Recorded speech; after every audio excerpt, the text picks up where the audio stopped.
Well, 1 year after a gunman carried out a mass shooting at the Borderline Bar and Grill in Thousand Oaks, the community, of course, is still trying to heal. Our DeMarco Morgan has been with us all morning from the scene of the tragedy. DeMarco, it's been a morning of reflection and some touching moments.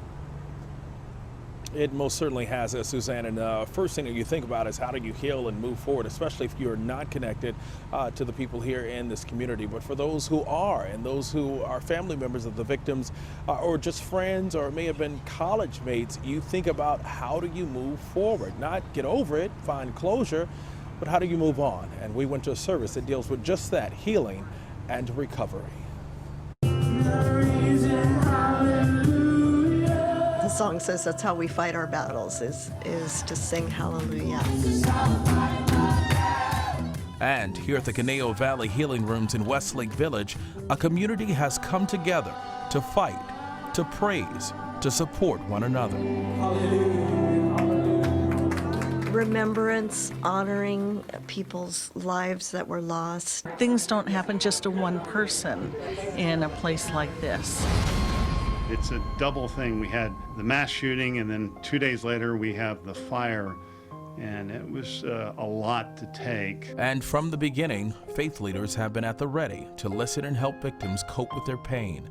Pain from a mass shooting and pain from the Hill and Woolsey fires that broke out in its wake. The first smoke visible to volunteers waiting in line to donate blood to victims of the shooting.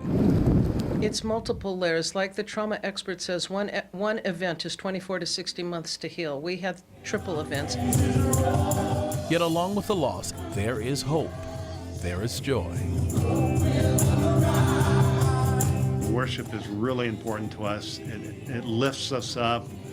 We're praising God. We're thinking of something other than ourselves. It is victims of the mass shooting who are top of mind on this day. Their names forever enshrined on this traveling prayer wall sponsored by Thousand Oaks Remembers, a miniature replica of Jerusalem's Wailing Wall. It's a place for people to put their prayers to a God that cares.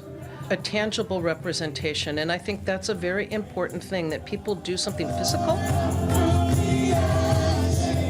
As a community, there's nobody that wasn't touched, that wasn't traumatized in some way. This service, which happened last Friday, was one of many gatherings over the past week, and there are sure to be many more before the day is over.